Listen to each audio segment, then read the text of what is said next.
Pour des millions de téléspectateurs, elle incarnait la mère parfaite, douce, forte et compatissante. Karen Grassle, alias Caroline Ingalls dans La petite maison dans la prairie, a marqué toute une génération. Mais derrière l'image paisible de la série se cachait une vérité bien plus sombre. Aujourd'hui, à 83 ans, elle brise enfin le silence sur ce qu'elle a enduré aux côtés de Michael Landon, l'homme adoré de l'Amérique. Ce qu'elle révèle jette une ombre sur l'un des plus grands mythes de la télévision. La petite maison dans la prairie. Lorsque La petite maison dans la prairie débarque à la télévision américaine en 1974, personne n'imagine qu'elle deviendra une série culte à travers le monde. Inspirée des romans autobiographiques de Laura Ingalls Wilder, elle raconte la vie d'une famille pionnière dans le Midwest américain du XVIe siècle. Une Amérique rude, mais pleine d'espoir. La série, portée par Michael Landon, incarne les valeurs familiales, la foi, la persévérance et l'amour. Chaque épisode se veut une leçon de vie, et pour des millions de téléspectateurs, la famille Ingalls devient un symbole de pureté et de bienveillance.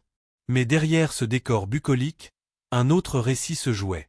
Michael Landon, déjà star grâce à Bonanza, contrôlait tout. Il jouait Charles Ingalls, mais il était aussi scénariste, producteur, réalisateur et véritable chef d'orchestre du plateau. Il détenait une autorité presque absolue. Face à lui, Karen Grassle, formée à Berkeley et à la prestigieuse London Academy of Music and Dramatic Art, vivait un rêve. Avant la série, elle peinait à payer son loyer. Pour son audition, elle dépensa ses derniers $40 pour une robe en laine, espérant faire bonne impression. Landon, conquis par son naturel et son émotion, lui offrit le rôle sans hésiter. Au départ, leur relation était marquée par une admiration réciproque. Il voyait en elle une actrice consciencieuse et discrète. Elle le percevait comme un mentor brillant, presque paternel. Mais au fil des saisons, la lumière de Walnut Grove allait révéler des ombres bien plus profondes. Le poids du silence et la tension du contrôle. Le succès fut foudroyant. Dès les premières saisons, la série devint un pilier de la chaîne NBC. Les audiences explosaient, les magazines adoraient la famille Ingalls, et le visage de Michael Landon apparaissait partout. Sur les affiches, dans les interviews, dans les foyers.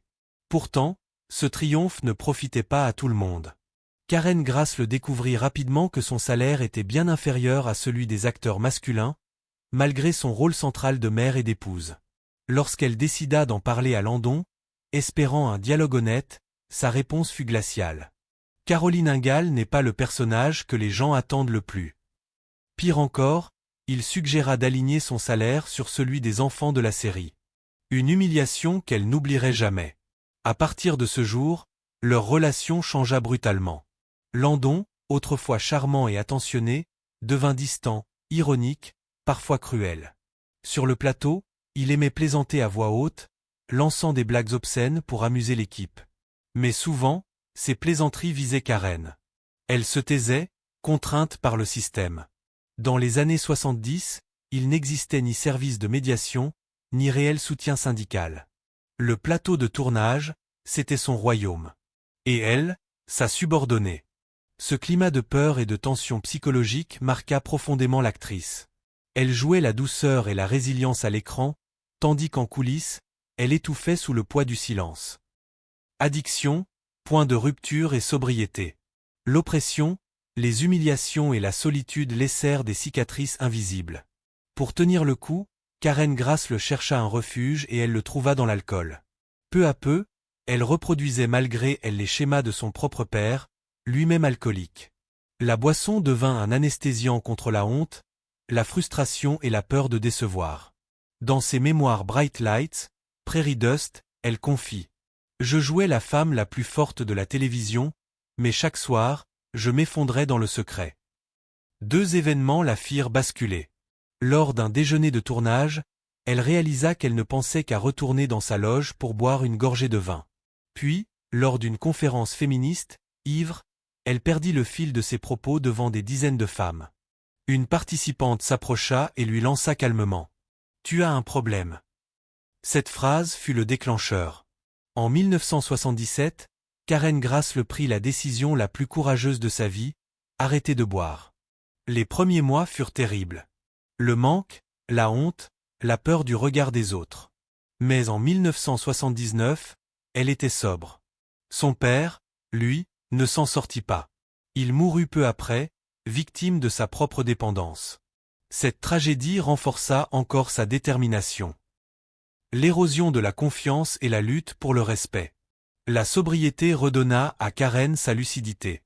Mais sur le plateau, rien n'avait changé. Les scénarios furent de plus en plus centrés sur Charles Ingalls.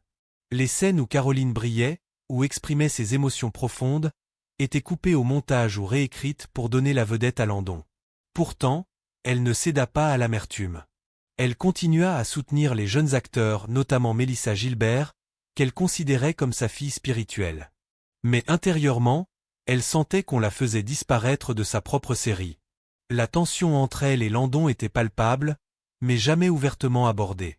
Les journalistes, les producteurs, même les autres acteurs savaient qu'il fallait éviter le sujet. Landon, perfectionniste et intransigeant, ne supportait pas la contestation.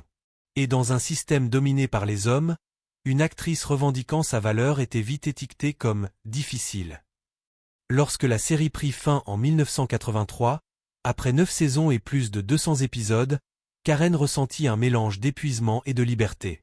Elle retourna au théâtre, loin d'Hollywood, mais l'étiquette de « Ma Ingalls » la suivait partout.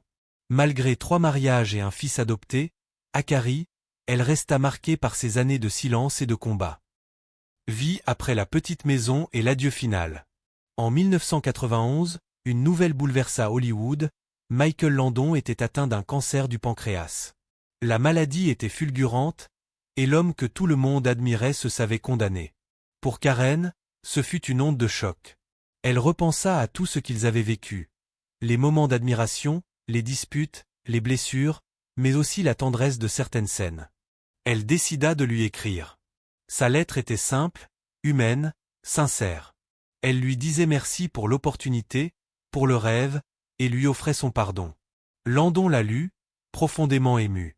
Quelques semaines plus tard, il s'éteignit, à seulement 54 ans. Pour Karen, cette lettre fut une délivrance, la fin d'un chapitre douloureux, mais aussi une réconciliation avec son passé. Briser le silence et dire la vérité. Pendant près de 30 ans, Karen Grassle se fit discrète.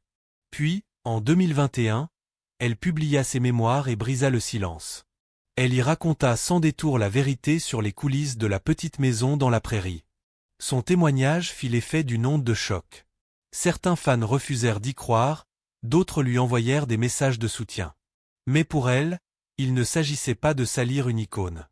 Elle écrivit « Je ne voulais pas détruire Michael Landon.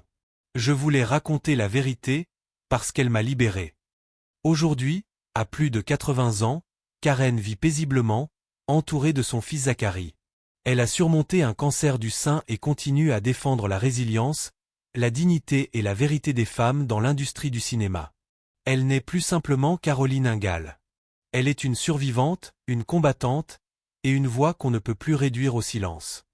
L'histoire de Karen Grassle est celle d'une femme qui a incarné la douceur à l'écran tout en luttant dans l'ombre pour sa dignité. Elle fut la mère de l'Amérique, mais aussi le symbole silencieux de toutes celles qui ont dû se taire. Et vous, comment voyez-vous la petite maison dans la prairie maintenant que la vérité est révélée?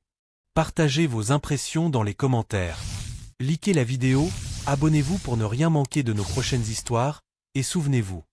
Les légendes que l'on admire cachent souvent les blessures qu'elles n'ont jamais osé dire.